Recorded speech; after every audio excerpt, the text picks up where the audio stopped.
He said it like he was reading weather off a barn radio, calm, certain, familiar. She never served a day in the United States military, my father told the jury, and if she says otherwise, that is a bald-faced lie. 9 people looked at me. One of them had sold us seed corn when I was 12. One had gone to church with my mother for 20 years. Another had once handed me a peppermint in the lobby of this same courthouse when I was waiting to testify about a traffic accident I hadn't caused. I did not move. My father was suing me for stealing from my dead mother's trust.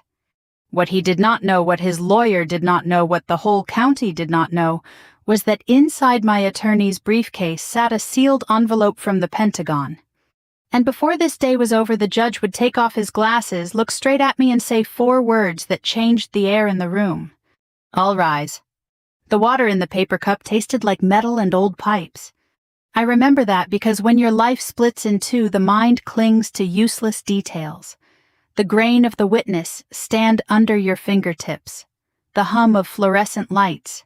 The faint lemon smell of floor polish trying and failing to cover the odor of old wood damp files and my father's cologne, which had not changed since the Reagan administration.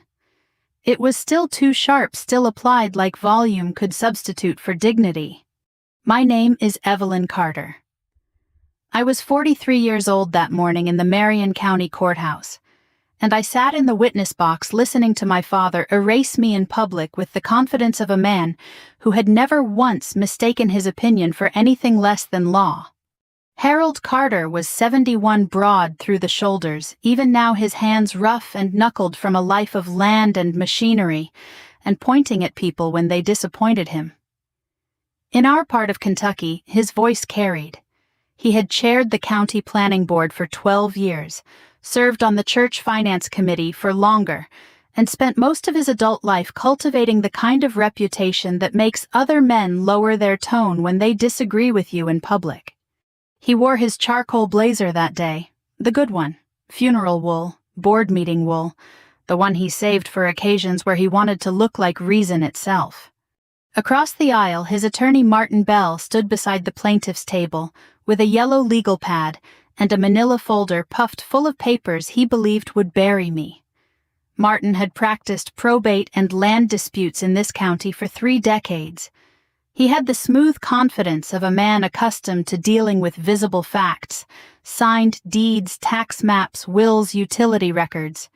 He believed in what could be pulled from a file drawer. The trouble with men like Martin Bell is that they assume the whole world fits in a file drawer. The trust, he told the jury, pacing with easy authority, required that any beneficiary receiving distributions be actively employed in public service or engaged in documented lawful work. The defendant, he turned and gestured toward me with an open hand, polished enough to pass for courtesy, claimed military service and later federal employment as the basis for these disbursements. Claimed. Not performed, not completed, claimed. He held up a document.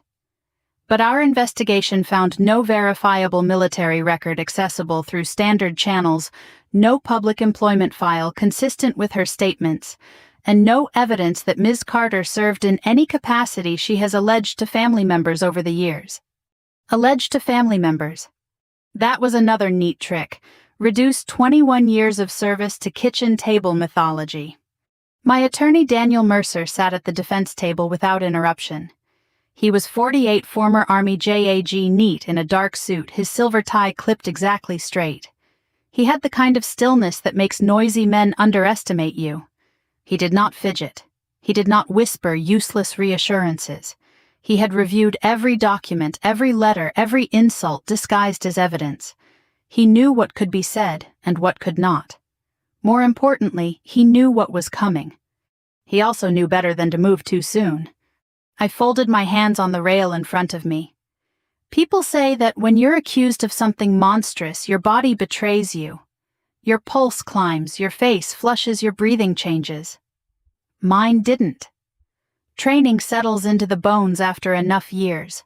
You learn that posture is not just posture. It is message. It is containment. It is the difference between being read and remaining sealed. My younger sister Beth sat 3 rows behind my father in a navy cardigan, both hands clamped around her purse strap. She had not looked at me once since entering the courtroom. That hurt more than I expected. Not because Beth had chosen his side, I had been prepared for that, but because some part of me, some small, stupid part that should have died years ago, had still hoped she would look up and see me before the room told her who I was. Instead, she kept her eyes lowered like a woman in church when the hymn turns toward confession. The case itself was almost insultingly simple. My mother, Marion Carter, had created a family trust 2 years before she died. Nothing enormous by city standards, significant by county standards. Enough to matter, enough to help, enough if weaponized to wound. She had written into it a condition I recognized immediately as her quiet attempt to protect what she could no longer protect directly. Distributions to her daughters required evidence of active work service or employment. My mother understood my father better than anyone ever had. She knew that if she left him breathing room, he would turn procedure into punishment. She was right. 3 months after her funeral, he challenged every distribution I had received. He hired an investigator. He made calls. He asked questions at the VFW, at the tax office, at the clerk's window, at church suppers, at the feed store. By the time the petition was filed, half the county had heard some version of the same story Evelyn had run off years ago, invented a military career no one could prove, and now she was siphoning money from her dead mother while hiding behind a fake government job. In a town like ours, repetition matures into truth faster than evidence. Ms. Carter, Martin Bell said, turning toward me, "Would you please explain to the jury why, if you truly served in the armed forces of the United States, there appears to be no ordinary record of that service available through any of the channels our investigator used?" Daniel rose half an inch. Your Honor asked and answered in substance. Judge Raymond Ellison looked over the bench. Overruled. She may answer. I lifted my eyes to Martin first, then to the jury. Bill Cawley in seat 4 had fixed our tractor once when I was 16. Mrs. Devers in seat 7 had brought potato salad to my mother's visitation. They all looked politely doubtful. That was the thing about public humiliation in a small county. It rarely arrives with malice. More often it arrives wearing manners. My records exist, I said. Martin smiled faintly. Then where are they? The room held itself still. I could feel my father watching me, not with uncertainty, but with appetite. He had waited years for this. Years to drag me into a place where silence could be mistaken for guilt, and privacy could be framed as deceit. I kept my voice level. Not all service is designed for public convenience, I said. A murmur moved so softly through the gallery it was almost just fabric shifting against wood. Martin turned to the jury as if I had handed him a gift. So your answer is that the evidence cannot be seen because it is too secret to verify. No, I said. My answer is that your inability to access something does not mean it doesn't exist. That was when my father rose. The scrape of his chair across the courtroom floor cut through the air sharp as sheet metal. He did not shout. Harold Carter never shouted when he could project instead. Projection carried more authority, more church basement authority, more town hall authority, more father authority. She is lying, he said. The judge's expression tightened. Mr. Carter, sit down. But my father kept his eyes on me. She left this family, she left her mother to carry the whole burden, and now she wants this court to believe she was off serving her country in some invisible capacity nobody can prove. He pointed at me, thick fingers steady. She never served a day in uniform, not one, and if she says different, it is a bald-faced lie. I looked at him then, really looked. At the red threading in the whites of his eyes, at the hard set of his jaw, at the satisfaction hidden beneath the outrage. He thought this moment made him righteous. He thought truth was whatever survived longest in his mouth. Daniel Mercer stood. Your Honor, he said quietly, the defense would like permission to submit a document not previously available during discovery. Martin Bell turned, already frowning. My father blinked once. Beth finally lifted her head. Daniel placed one hand on his briefcase, and for the first time that morning I felt the room begin to change. The first thing people misunderstand about silence, is that they think it means nothing is happening. In my family, silence meant something very specific. It meant someone else was speaking for you. I learned that before I learned how to drive a tractor. Growing up on Carter land 5 miles outside of Millhaven meant you understood early that words had weight, but not everyone's words weighed the same. My father's voice carried. Mine did not. Not because I didn't speak. I did. I just spoke in a way that required people to listen instead of follow, and listening was never my father's strength. The house itself was a long, low structure built in the late 70s, with a wraparound porch that sagged just enough on the east side to collect rainwater in a shallow arc. The kitchen smelled like coffee and bacon grease most mornings, the kind of smell that settles into wood and never quite leaves. There was a clock above the sink that ran 2 minutes fast, which my father insisted was a discipline tool, and my mother called Harold's way of arguing with time. I was the older daughter. That fact mattered more than I understood at the time. Older meant expectations without explanation. It meant you were supposed to know how to behave without being told. It meant you were measured not by what you did right, but by how much less trouble you caused compared to what your father imagined you could. My sister Beth was born 5 years after me, and from the moment she could talk, she knew how to laugh at the right time. She knew how to soften a room. She knew how to make my father feel seen in a way that translated directly into approval. Beth fit. That's the simplest way to say it. She fit into the shape my father believed a daughter should take: helpful, warm, agreeable, rooted. She stayed close. She learned the rhythms of the house and moved with them instead of against them. When my father made a joke, she laughed before the punchline was finished. When he gave instructions, she nodded before he was done speaking. I, on the other hand, asked questions. Not loud questions, not defiant questions, just precise ones. Why that way? What happens if we try it differently? Is that how it's always been done, or just how you do it? Questions in my father's world were not curiosity. They were friction. I remember one afternoon when I was 14, standing in the barn aisle with a ledger book in my hands, trying to reconcile feed costs that didn't line up with the receipts he had stapled to the page. The numbers were off. Not by much, but enough that it mattered. "Dad," I said, keeping my voice even, "this total doesn't match the receipts from last week." He didn't even look at the book. "It's fine," he said. "It's off by $43. Now he looked. Not at the page, at me. "You planning on running this place someday?" he asked. "I just want it to add up." "It adds up because I say it does." That was the end of the conversation. My mother, Marion, stood in the doorway between the kitchen and the mudroom, a dish towel in her hands. She watched the exchange the way she watched storms roll in over the back field, aware, alert, but not intervening unless she absolutely had to. Later that night, she came into my room and sat on the edge of the bed. "You're not wrong," she said quietly. "I know." She smiled, a little tired but kind. Knowing and saying are two different things in this house. "Then what am I supposed to do?" She took a breath before answering. My mother never rushed answers. She weighed them like she was balancing something delicate. "You learn when it matters," she said, "and when it doesn't." That was her way. She didn't fight my father head on. She adjusted around him. She found quiet ways to protect what she could without breaking the structure she was living inside. She kept copies of things. She wrote notes in margins. She remembered details other people forgot. And she watched me. I didn't understand then that she was measuring something, not my obedience, not my usefulness, but my endurance. By the time I was 18, I knew two things with absolute clarity. First, if I stayed, I would always be the version of myself my father found lacking.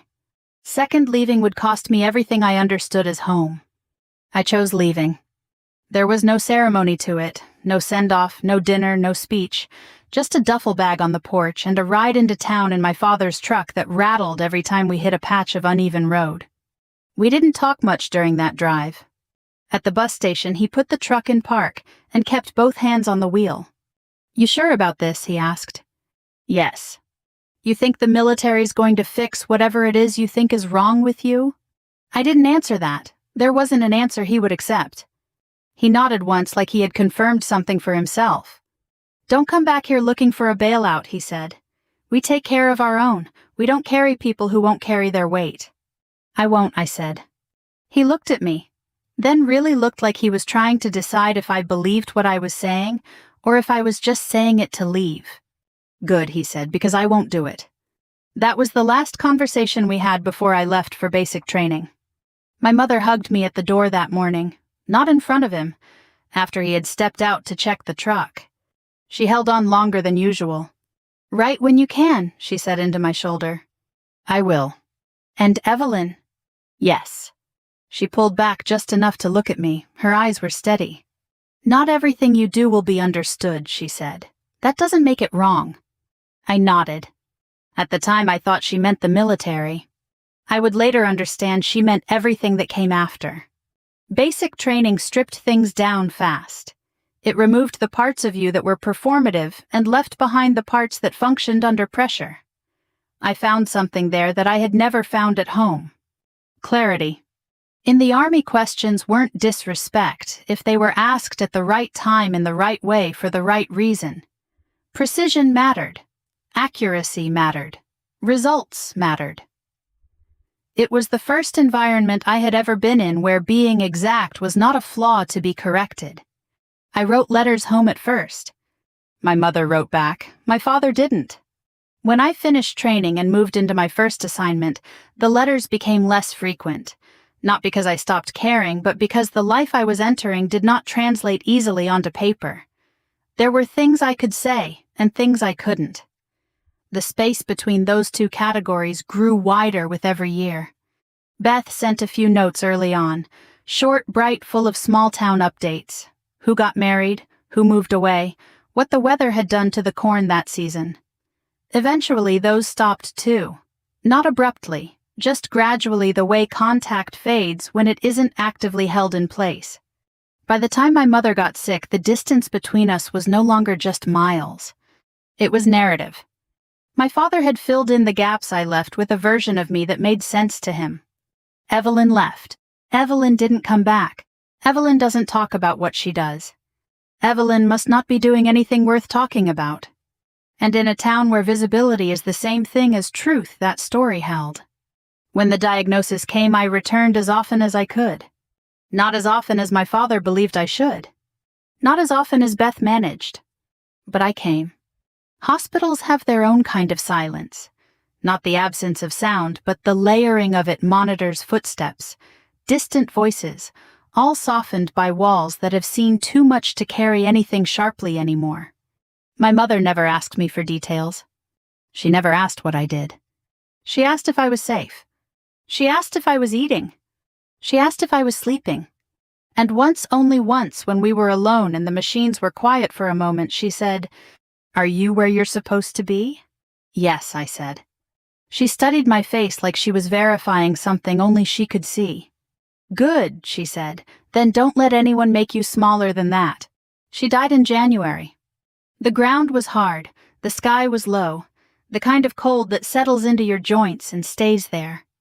At the reading of the will, my father sat at the head of the table like he always had, hands folded, expression fixed in something that could pass for grief if you didn't know him well enough to recognize control.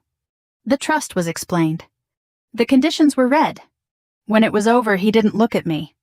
He looked at the attorney and said, "We'll be reviewing all distributions." That was the moment the next chapter started. Not in anger, not in shouting, in procedure. 3 months later, I was served with a lawsuit. Trust fraud. And in my father's version of events, it was the most logical thing in the world. Because if he couldn't see what I had done with my life, then it must not exist. There are jobs you can explain over dinner. And there are jobs you learn to carry in silence. By my 6th year in uniform, I had stopped trying to translate what I did into anything that sounded normal. Not because I thought my family couldn't understand it, but because understanding wasn't the problem. Permission was. Some things don't belong to the person doing them. They belong to the work itself, to the structure that requires them, to the people depending on them, to the consequences that follow if they're handled carelessly. I learned that the first time someone took a marker to a document I had written and blacked out half the page. Not because it was wrong, because it was too right. My early assignments were ordinary enough on paper communications analysis pattern tracking, the kind of work that doesn't make headlines but decides what happens before headlines exist. You look at fragments, you build context, you learn the difference between noise and signal, between coincidence and pattern, between what looks important and what actually is. It suited me. Precision always had. In my father's world, precision was a challenge to authority. In mine, it was survival. I moved where I was told to move. I learned what I was told to learn. I kept my head down, my work clean, my voice measured. That was how you advanced in that environment, not by announcing yourself, but by becoming someone people trusted with things they didn't say out loud. Trust in that line of work is rarely verbal. It's assigned.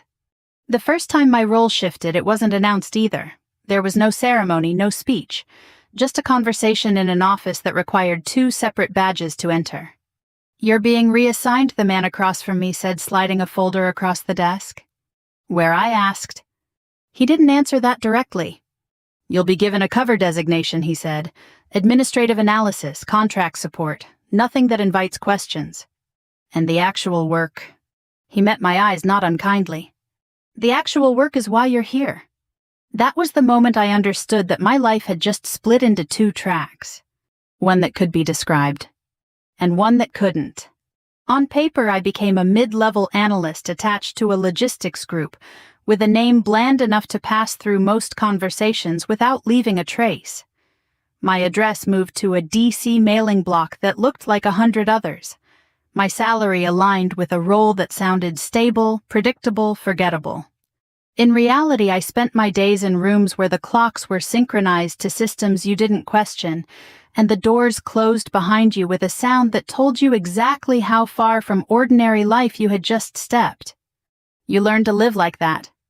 You learn how to answer questions without answering them, how to speak in layers, how to give enough truth to satisfy curiosity without crossing lines you don't get to redraw once they're crossed.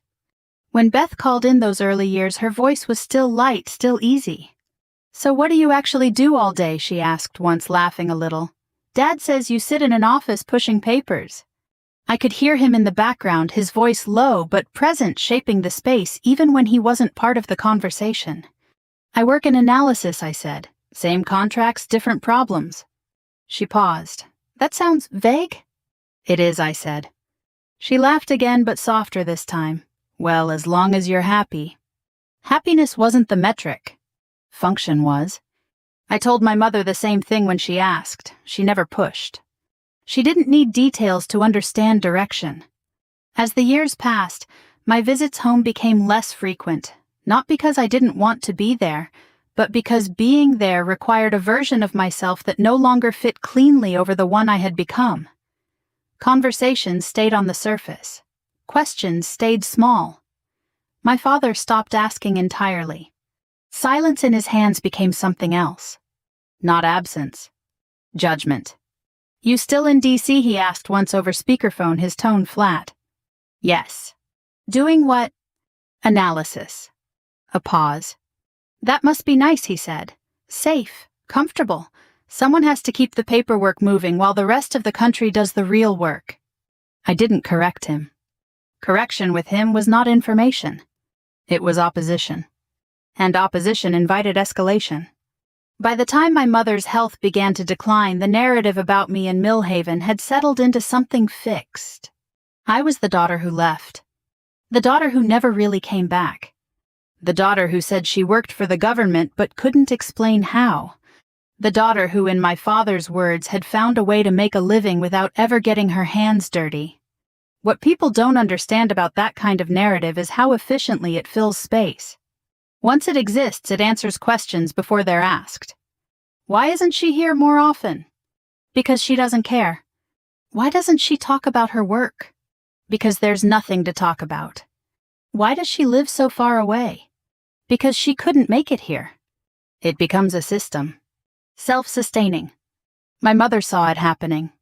She never confronted it directly. That wasn't her way. but she made adjustments where she could. The trust was one of them. She didn't tell me she was creating it. I learned about it the same way everyone else did, sitting in a quiet office with a lawyer who read the terms in a voice that carried just enough neutrality to make them feel final. The trust provides for equal distributions to both daughters, he said, conditional upon demonstration of active employment, public service, or lawful work engagement at the time of disbursement. I understood immediately. My mother had built a safeguard. Not against me. Against interpretation. She knew my father would try to control what she left behind. This was her way of limiting how far that control could reach. At the time, I thought it would be enough. I underestimated how far a man will go to prove himself right. The first challenge came quietly. A letter. Formal, structured, written by an attorney whose name I recognized from land disputes and estate filings across the county. It requested documentation. Proof of employment. Verification of service.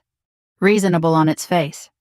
Except that the documentation it asked for was the kind I could not produce in the form it expected. I responded through appropriate channels. Limited confirmation. Enough to satisfy the requirement as it was written, if not as it was interpreted. The second letter was less polite. The third included a demand. The fourth was a notice.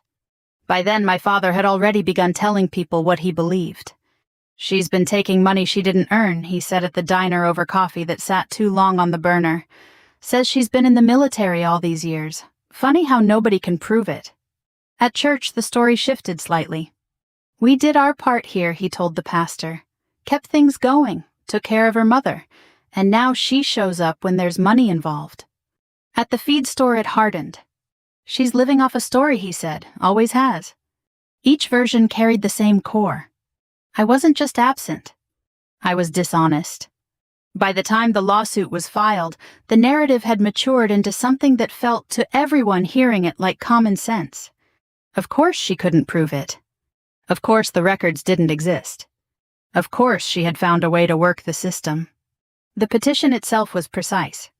It alleged that I had knowingly misrepresented my employment status in order to receive distributions from the trust. It cited the investigators' findings. It framed my inability to produce standard documentation as evidence of fabrication. It asked the court to recover the funds and to declare me ineligible for future distributions. It was in its structure clean, logical, built on absence. That was the part my father never understood. Absence is not proof. It is space. And space given enough time can be filled with anything. In his case, it was filled with certainty. By the time I stepped into that courtroom, he wasn't guessing anymore. He believed. And belief in a man like him does not bend easily. What he had built over the years, a story about a daughter who left, who failed, who hid, was about to collide with something he had never accounted for. Not contradiction. Confirmation. Just not the kind he expected. By the time the petition was filed, my father had already tried the case in every room that mattered to him. Not in a courtroom. At the diner on Main where the coffee is poured before you sit down, and the truth is whatever survives the longest at the counter. At the church basement between folding chairs and casseroles where sympathy has a way of aligning itself with the loudest certainty. At the feed store where men lean on sacks of grain and speak in conclusions, not questions. He didn't shout there either. He didn't need to. My daughter says she served, he'd tell them, voice steady, almost reluctant, as if the words pained him. "But we've looked. Nothing comes up, no records anyone can find.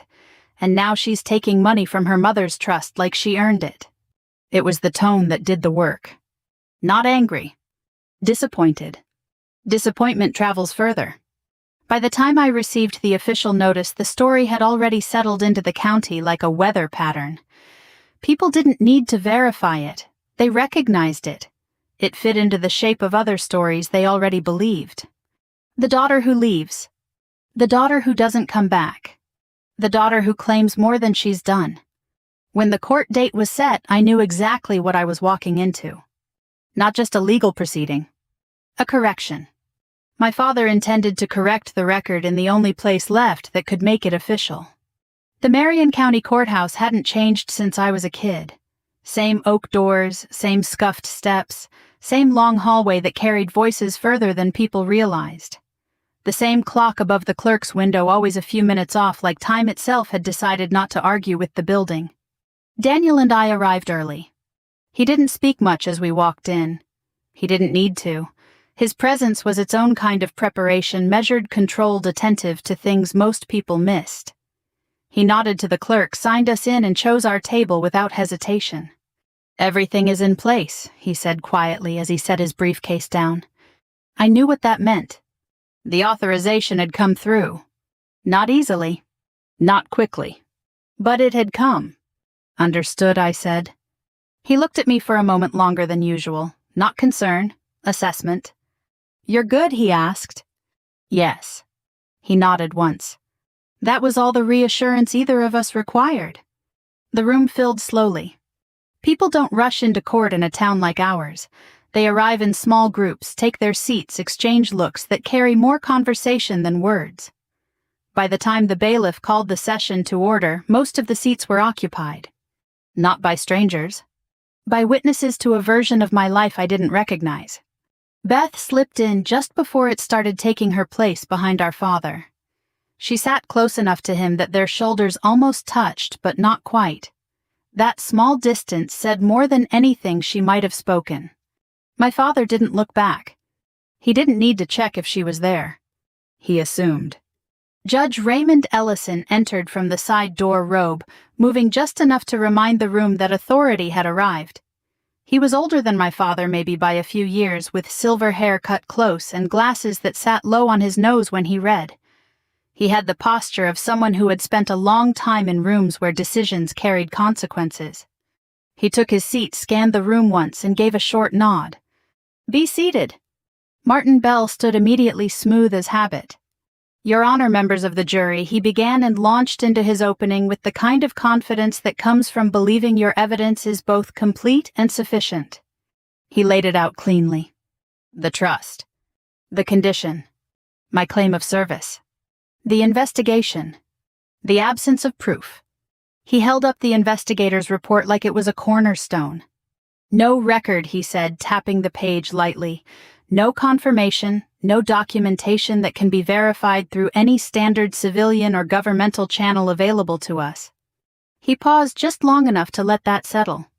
"In a matter like this, Your Honor, absence is not just absence, it is evidence." I watched Judge Ellison's face as Martin said that. There was a flicker there. Small. Almost nothing. But it was there. Daniel stood when it was our turn. He didn't pace. He didn't raise his voice. He didn't try to outperform Martin. He spoke the way he always did, like every word had already been measured before it left his mouth. "The plaintiff's case," he said, "rests entirely on what he cannot find. Not on what does not exist, but on what is not available to him." He let that distinction hang. There are categories of service, he continued, and categories of employment that are not accessible through the channels the plaintiff has used. The absence of publicly available documentation does not equate to the absence of service. Martin shifted slightly. "Your Honor," he said, "if the defense intends to rely on records that cannot be examined, then we are dealing with claims that cannot be tested. That is not evidence, that is assertion." Daniel didn't look at him. "That is a misunderstanding of what constitutes verification in certain contexts," he said. The judge leaned back slightly, fingers resting on the edge of the bench. "We'll get to that," he said. The proceedings moved forward. Witnesses. Documents. The investigator took the stand and walked through his process step by step. Databases searched, offices contacted, records requested, every path leading to the same conclusion. "I found no verifiable record of military service under the defendant's name that could be confirmed through standard channels," he said. "None at all?" Martin asked. "None that could be verified, no." Martin nodded, satisfied. When it was Daniel's turn to cross-examine, he asked only a few questions. "You said standard channels, correct?" "Yes." "Are you trained or authorized to access restricted or classified records?" "Number."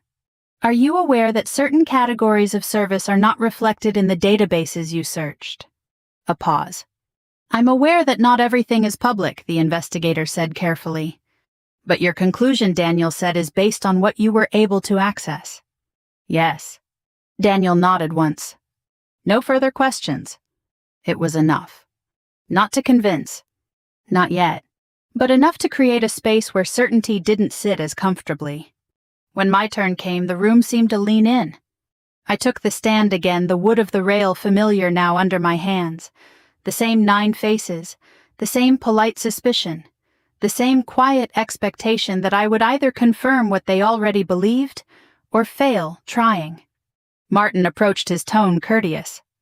Ms. Carter, he said you've heard the testimony regarding the absence of verifiable records. I'm going to ask you again. Plainly, can you provide this court with any documentation, any evidence that confirms you have served in the United States military? Daniel's hand rested flat on the table. Not yet. I kept my eyes on Martin. My records are accurate, I said. That's not what I asked, he replied, still polite, still controlled. I asked if you can provide documentation that this court can review. I held his gaze. Not in the form you're requesting. A murmur. Martin inclined his head slightly as if conceding something. Then we are left, he said, turning toward the jury with a claim that cannot be substantiated, a claim that by the defendant's own admission cannot be supported by evidence available to this court. My father shifted in his seat. I could feel it more than see it. He was ready. Ready to step in, ready to reinforce, ready to make sure the story landed exactly where he had always intended it to. And he did. He stood again, slower this time, but with the same certainty. She's had years, he said, voice carrying just enough to reach every corner of the room. Years to come clean, years to show something, anything, and she hasn't. The judge's gaze sharpened. Mr. Carter. She's been lying, my father continued, not raising his volume, just increasing its weight. To us, to this county, to her own mother. He turned slightly, not just addressing the court now, but the people behind him. She says she served, he said, but there's nothing there. No proof, no record, no one who can confirm it. He pointed at me again. That's not service, he said. That's a story. The room held. For a moment, everything balanced on that word. Story. Daniel stood. This time he didn't wait for the judge to prompt him. Your Honor, he said, voice, even the defense moves to introduce a sealed document into evidence. Martin turned, already shaking his head. Objection, he said. Discovery has closed. Any new evidence should have been disclosed prior to trial.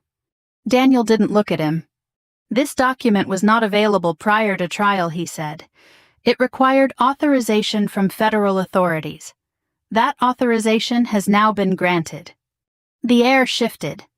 Not visibly. Not audibly. But something in the room tightened. Judge Ellison leaned forward slightly. What kind of document are we talking about, Mr. Mercer? Daniel placed his hand on the briefcase. A verification letter, he said, issued under seal, confirming the defendant's service status. Martin opened his mouth to object again. The judge raised a hand. Bring it forward, he said. Daniel lifted the briefcase onto the table, opened it, and for the first time since the proceedings began, everyone in that room realized this case might not be what they thought it was. Daniel didn't rush. That was the first thing I noticed as he opened the briefcase, how deliberately unhurried he was, as if speed itself would be a form of disrespect. The latches clicked open with a soft, precise sound that seemed louder than it should have been in a room that quiet. Inside, beneath a legal pad and 2 neatly stacked folders, lay a single white envelope. Not large, not dramatic, but unmistakable. The paper was heavier than standard stock, the edges sharp, the surface matte in a way that absorbed the overhead light instead of reflecting it. On its face, centered and embossed, was the seal eagle shield, the geometry of authority rendered in blue and gold. Along the left edge ran a narrow classification stripe, subtle to anyone who didn't know what they were looking at, definitive to anyone who did. Daniel lifted it with both hands. He didn't wave it. He didn't display it. He carried it. There is a difference. He walked it to the bench the way you carry something that changes conversations before it's even opened. The kind of object that doesn't need explanation to alter the air around it. Judge Ellison accepted it without comment. For a moment he didn't open it. He held it. His eyes moved across the surface seal to stripe to return block back to the seal again. Then slowly, his gaze lifted from the envelope and crossed the room. It passed over Martin Bell, who was still standing near the jury box, lips parted as if an objection had been interrupted mid-breath. It moved over my father, who had leaned forward in his chair, not yet concerned but alert, in the way a man becomes when something enters his field of view that he doesn't immediately understand. Then the judge's eyes reached me, and stopped. Not on my face. Lower. To the small matte gray pin on the lapel of my jacket. Most people in that room had ignored it. Some had probably assumed it was decorative. Something picked up in a store worn out of habit, meaningless. Judge Ellison didn't look at it like that. He looked at it like a man who had seen it before. Once. Twice. Enough times to recognize what it was not. He returned his attention to the envelope. Broke the seal. The paper inside slid free with a soft, controlled motion. He unfolded it, his fingers careful in a way that suggested familiarity with documents that were not meant to be handled casually. His eyes began to move. Left to right. Top to bottom. Then back to the top again. The room didn't breathe. The ceiling fan continued its slow rotation. The fluorescent lights hummed. Somewhere in the hallway beyond the closed doors, a distant footstep echoed and faded. I counted. 1, 2, 3, 4. At 5, he stopped reading. At 6, he set the paper flat on the bench. At 7, he reached up and removed his glasses. He placed them carefully beside the document, aligning them with the edge of the wood, as if even that small act required order. When he looked up again, something in his posture had shifted. Subtle, but complete. He wasn't just presiding anymore. He was recognizing. "Mr. Mercer," he said, voice low, steady, "has your client authorized the limited disclosure permitted under this document?" Daniel didn't hesitate. "She has, Your Honor." The judge nodded once. Then he turned his attention to the room. "All rise." The words didn't need to be loud. They carried anyway. The bailiff stood first, chair legs scraping lightly against the floor. Then the court reporter. Then one by one the jurors, Bill Cawley slower than the rest, his hand gripping the arm of his chair, as if the room had tilted slightly and he was compensating for it. Martin Bell stood, but not cleanly. There was a hitch in the motion, a fraction of a second, where his body resisted what his mind hadn't yet caught up to. My father did not stand immediately. He remained seated, hands on his knees, eyes fixed on the judge as if waiting for clarification. "Mr. Carter," the judge said without raising his voice. That was enough. My father stood. Beth rose beside him, one hand already lifting toward her mouth. Daniel was already on his feet. I stood last. Not out of hesitation. Out of timing. The room reoriented itself around that single command. Judge Ellison placed both hands flat on the bench. "I am going to make a limited statement for the record," he said. "Based on the contents of the document submitted under seal, and the authorization provided, this court recognizes that the defendant's service record exists under restricted classification protocols." Martin opened his mouth. "Your Honor." The judge's gaze cut toward him. Not sharp. Not angry. Final.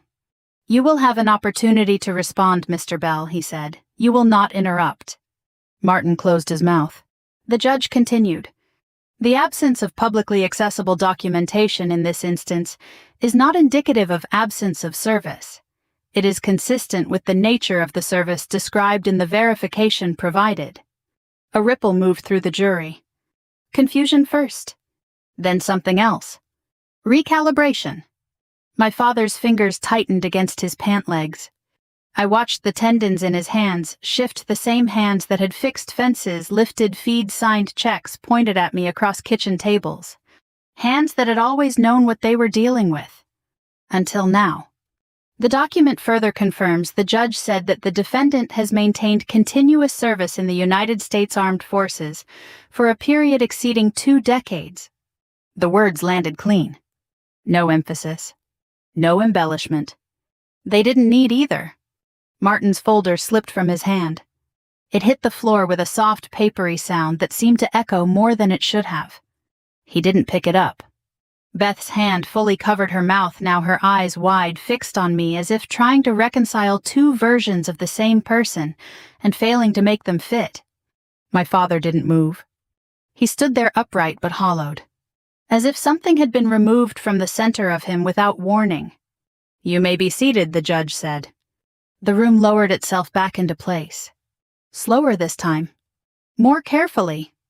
Like everyone was aware that something fundamental had shifted and they weren't entirely sure how to sit inside it yet. I remained standing for a fraction of a second longer than necessary. Then I sat. Daniel sat beside me, his movements as precise as they had been from the beginning. Martin bent down, finally retrieving his folder, but the smoothness was gone now. The edges of his confidence had softened, frayed by information he had not anticipated, could not access, and did not fully understand. "Your Honor," he said, voice measured but thinner, "we would request an opportunity to review the document in question." "You will not be reviewing the document in full," Judge Ellison said. "You will be provided with the portions authorized for disclosure, nothing further." Martin nodded once. It was all he could do. The judge turned slightly, his attention moving back toward the center of the room. In light of the verification now before the court, he said, "I will ask counsel for the plaintiff a direct question." He paused, just long enough for the weight of what was coming to settle. "Does the plaintiff wish to proceed with this action?" Silence. Not the empty kind. The kind that demands an answer. Martin looked at my father. My father didn't look back. His eyes were still on me. And for the first time since this had started, he wasn't certain. Martin Bell leaned toward my father and said something under his breath. I couldn't hear the words. I didn't need to. I had seen that posture before, men in rooms where the ground shifts under them, trying to gather something they can still stand on. His hand hovered just above my father's shoulder, not quite touching, as if contact might confirm what he didn't yet want to accept. My father didn't respond. Not immediately. He kept his eyes on me, but the certainty that had been there an hour earlier, the quiet, immovable certainty of a man who believed he understood the shape of things, had begun to fracture, not loudly, not dramatically, but visibly. "Your Honor," Martin said, finally straightening, "we would request a brief recess to confer with our client." "No," Judge Ellison said. The word landed flat, not harsh, not raised, but final in a way that closed the door on argument before it could form. "The court has reviewed a verified document issued under federal authority," he continued. "The plaintiff's claim rests on the assertion that the defendant did not meet the employment or service requirements outlined in the trust. That assertion has now been contradicted by the highest level of verification available to this court." Martin swallowed. "I understand, Your Honor, but—" "You have 30 seconds, the judge said, to advise your client and inform this court whether you intend to proceed. There are moments when time changes texture. 30 seconds can stretch. It can hold more than it should." Martin turned back to my father, bent down again, spoke more urgently this time. I watched the exchange the way I had learned to watch everything, without interruption, without assumption, noting what was said and what wasn't. My father's lips moved once. A single word. Short. Flat. Martin straightened slowly. "Your Honor," he said, "the plaintiff withdraws the complaint." The sentence felt like something placed carefully on a surface that might collapse if handled roughly. Judge Ellison nodded once. "The complaint is dismissed with prejudice." The gavel did not fall. It didn't need to. Furthermore, the judge continued, picking up a pen, "The court will assess sanctions against the plaintiff for costs incurred, including legal fees and administrative expenses associated with the verification process required by this action." He wrote for a moment. The sound of pen on paper carried farther than it should have. The amount will be set at $24,800. Martin closed his eyes briefly. My father didn't move. Mr. Carter, the judge said, looking up now, his voice shifting, not softer but directed, precise. You brought this court a claim grounded in an absence you assumed to be evidence. You pursued it without consideration for the nature of the service in question, and you did so publicly. He paused, long enough for every word that followed to land clean. You were not misled by the facts, sir. You were limited by your understanding of them. No one in the room spoke. My father's hands, those hands that had always been steady, always been certain, now rested loosely at his sides. The fingers no longer curled with purpose. They hung as if they had forgotten what they were meant to hold. Judge Ellison turned his attention back to me. Ms. Carter, he said. I met his gaze. The court acknowledges the unusual circumstances under which your service required verification, he continued. Your record will remain sealed. The contents of the document submitted will not enter public record beyond the limited confirmation provided here today. I nodded once. Thank you, Your Honor. 4 words. Measured. Sufficient. He inclined his head. That will be all. The room did not move immediately. People rarely do when something they believed has just been replaced with something they didn't expect. It takes a moment for the body to catch up to the shift. Then chairs began to scrape. Papers gathered. Voices returned in low, uncertain tones. The jury filed out, but not the way they had come in. They avoided looking at my father now, not out of hostility, out of recalibration. Bill Cawley glanced at me once, brief, almost apologetic, then looked away. Martin collected his things with care that bordered on fragility, as if each paper might cut him if handled incorrectly. Beth stood in the aisle, not moving, her eyes still on me. My father remained where he was. For a long time. Long enough that the space around him began to clear. Long enough that the room reorganized itself without him at its center. I stood. Stepped down from the witness box. My shoes made almost no sound on the floor. Daniel gathered his briefcase, closing it with the same precise motion he had opened it with, the envelope now returned to its place inside. We moved toward the aisle. Beth shifted, then taking a step forward. Evelyn, she said. My name in her voice sounded unfamiliar. Not wrong. Just unused. I stopped. Turned. 15 years is a long time to compress into a single moment. Her eyes were red now, though I hadn't seen her cry. Her hands were still near her face, fingers pressed together as if holding something in place. I didn't know, she said. The sentence came out thin. Not defensive. Not argumentative. Just incomplete. I looked at her. Really looked. At the lines that hadn't been there when I left. At the way she held herself still close to the shape of our father, but not entirely inside it anymore. I know what he told you, I said. She shook her head slightly. No, she said. I mean, I didn't know any of it. I thought you were... She stopped. Words failing her. Or refusing to cooperate with what she now understood. Why didn't you tell us, she asked. There it was. The question that always comes after the truth surfaces. Why didn't you make it easier for us to believe you? I held her gaze. You weren't asking, I said. She flinched. Not outwardly. Internally. A small retreat behind her eyes. I would have listened, she said. Would you, I asked. Not sharply. Not accusing. Just precise. She opened her mouth. Closed it. Because somewhere in that space she found the answer she didn't want to give. I didn't soften it. Comfort in that moment would have been dishonest. I didn't keep things from you to hurt you, I said. I kept them because they weren't mine to give. Her shoulders dropped slightly. The fight left her. Or maybe it had never been there to begin with. I'm sorry, she said. I believed her. Partially. That's how trust returns. Not whole. Not immediately. In pieces.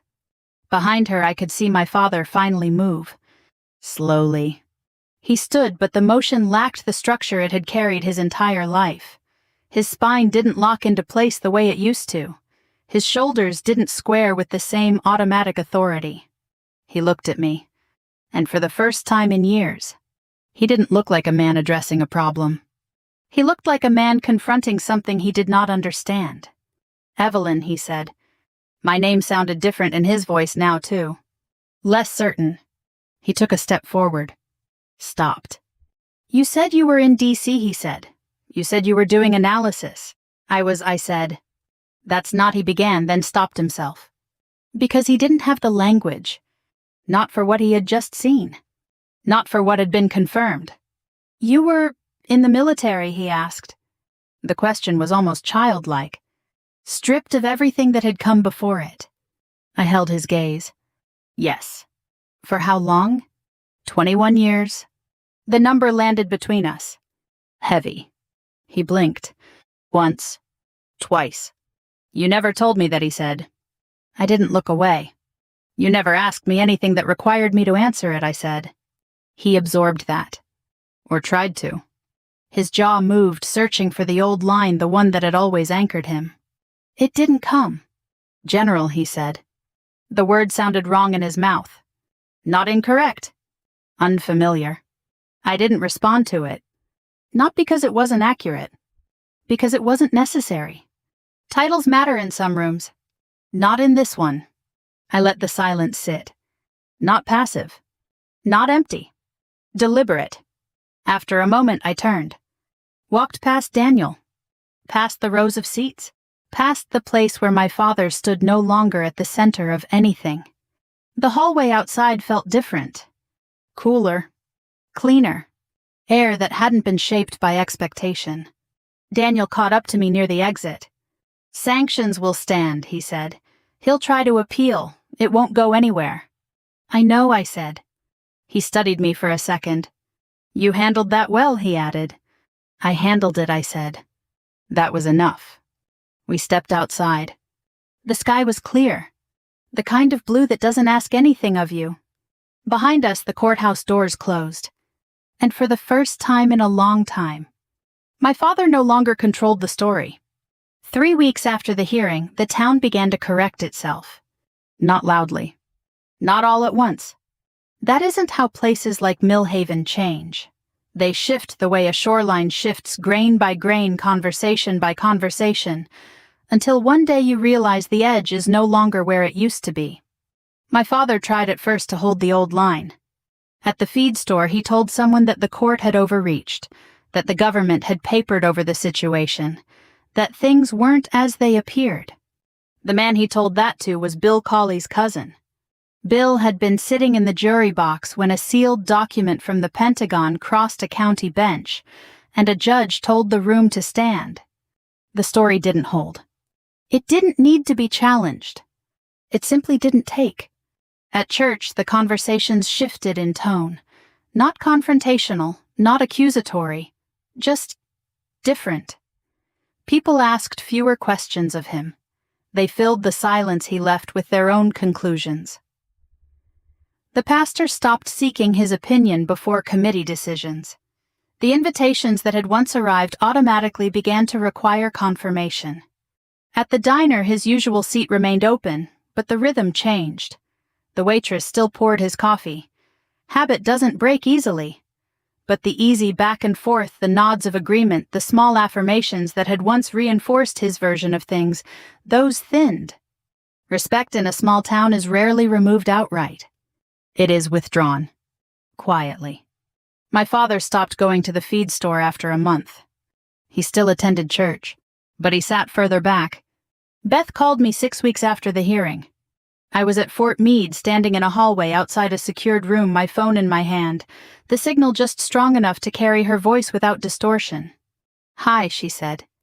It was the same word she had used 100 times growing up. It sounded different now. "Hi," I said. There was a pause. "I've been thinking about what you said," she began. "That narrows it down," I said. A small, almost surprised laugh. "You always do that," she said.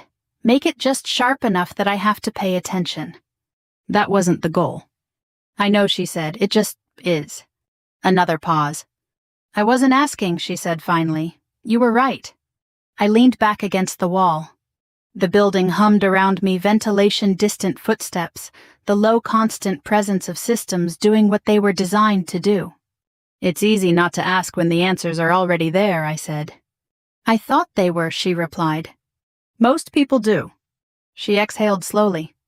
I don't need to know what you did, she said, or do. I get that now. I need to know if there's still something there, between us. That was the real question. Not about the past. About the future. I let the silence sit for a moment. Not to punish. To be accurate. There is, I said, but it's not the same. I know, she said quickly. I'm not asking for that. Good, I said, because I don't have that to give. She accepted that. I could hear it in the way her breathing settled. We can start where we are, she said. That's the only place to start, I replied. We talked for 11 minutes. About small things. About neutral ground. About what could be said without stepping into what couldn't. When the call ended, I stood there for a moment longer than necessary. Not because I was unsure. Because I was adjusting. Relationships don't reset. They reconfigure. My father did not call. He wrote once. A letter. Handwritten. The paper was the same kind he had always used, lined slightly yellow, folded with precision. He did not apologize. That would have required a language he did not possess. He did not admit fault. That would have required a framework he had never needed. He wrote, I didn't know. I read that sentence 3 times, not for emphasis, for meaning. I didn't know. It was both true and insufficient. I folded the letter, placed it in a drawer. Not discarded, not displayed. Stored. That felt appropriate. 7 months after the hearing, I established a scholarship. The Carter Rural Service Scholarship. For daughters of farming families entering public service, military or otherwise. 2 years of tuition at a state university. Renewable once. It wasn't large by national standards. In Millhaven, it was enough to matter. The ceremony was held at the county library. Small. Local. Intentional. Beth attended. She stood in the second row. She didn't speak. She didn't need to. Presence was enough. My father was not invited. Not out of anger. Out of clarity.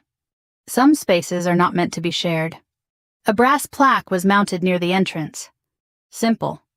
No rank. No titles. Just my name. Evelyn Carter. That was all that needed to be there. Back at Fort Meade, my office remained what it had always been. No decorations.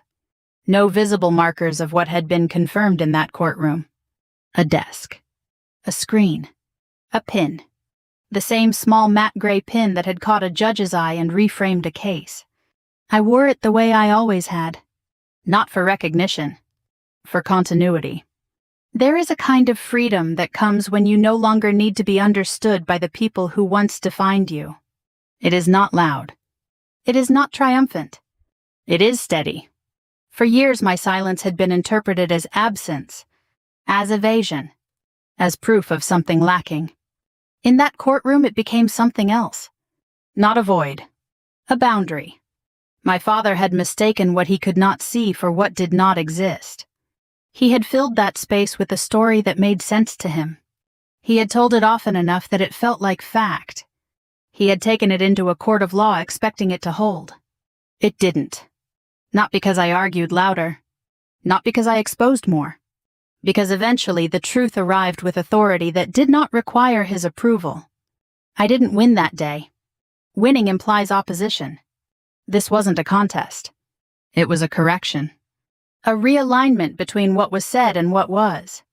If you've ever been reduced to a version of yourself that fits someone else's comfort, if you've ever been told that what you've done doesn't count because it wasn't visible, if you've ever sat in a room where your silence was used against you, then you understand this. Not every truth needs to be explained. Some truths only need to be confirmed. And when they are, they don't just change the room. They change who gets to tell the story. If this story meant something to you, if it reminded you that quiet strength still carries weight, tell me where you're watching from in the comments. I read everyone. And if you want more stories like this, stories about dignity, family, and the moments that shift everything, consider subscribing. We share them every day. Let's keep going together.